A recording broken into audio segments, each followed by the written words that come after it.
Howdy, I'm Dawson Tidwell, and I will be going over the impact of Varroa destructor on Apis mellifera populations. So, what is the Varroa destructor? Well, Varroa destructors are commonly known as Varroa mites, and they are external parasites of honeybees. They mainly feed on larvae and pupae, which cause weakening and malformation of the adults. They can also be found underneath the sclerites of adult honeybees, but like I said, they're mainly found in the brood cells. Varroa mites can transmit several viruses within the colony, and in low numbers, the mites are relatively harmless, but at larger populations, they can cause the death of a colony. So, what is the distribution of the Varroa mites? Well, Varroa destructor are found globally, except for Australia and some island nations. There are two species of the Varroa mites, but only the Korean haplotype is found globally. It is important to note that the Varroa mite used to only parasitize Apis cerana, but since making the shift to Apis mellifera, they've been able to distribute across the world. So, how does the Varroa mite impact Apis mellifera populations?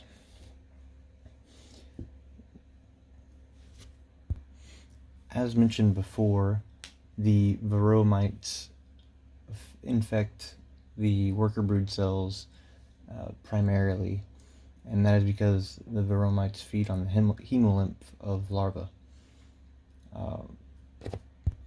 The Varroa mite also reproduces within the worker brood cells of Apis mellifera. In a study done in 2017, researchers found that honeybee colonies infected with Varroa mites would have a majority of capped brood infected in relation to the total colony population.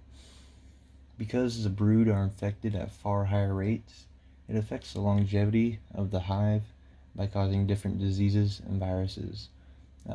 Some of the viruses are deforming virus and nosema.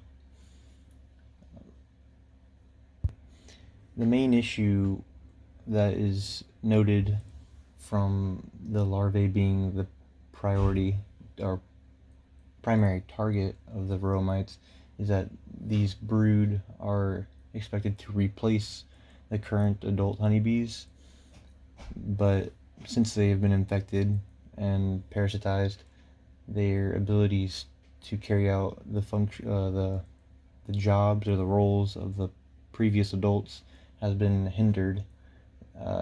They're no longer able to forage at the same efficiency as the adults were beforehand. Colonies with high infection rates show slower colony development than those that are non-infected or at low mite populations. The infected colonies also have fewer worker brood. If the Varroa mite population goes unchecked for too long, it can cause the death of a colony in a couple of years. In a test with many different honeybee hives, it was recorded that in infested colonies there was a 70% mortality rate. So how does Apis mellifera combat the Varroa mite once it has been introduced?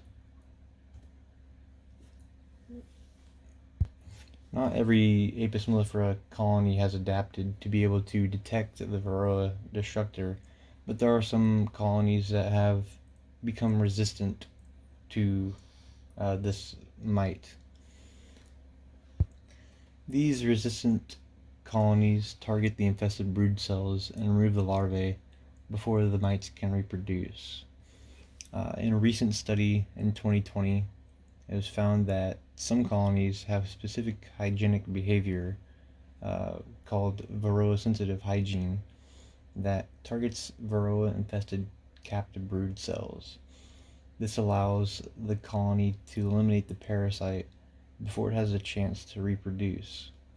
Other important hygienic behaviors that have been shown to lower mite populations is grooming and recapping. Beekeepers can use this information of resistant colonies in order to crossbreed, which will help produce an even stronger resistance to varroa mites.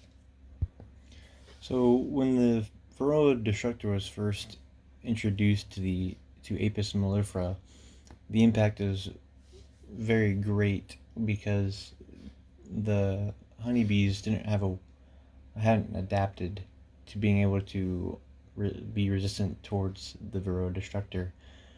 But more recently, we have noticed that some colonies have become resistant, and so this gives us hope that in the future, the more colonies can become resistant, and we can also learn to combat the varroa mite.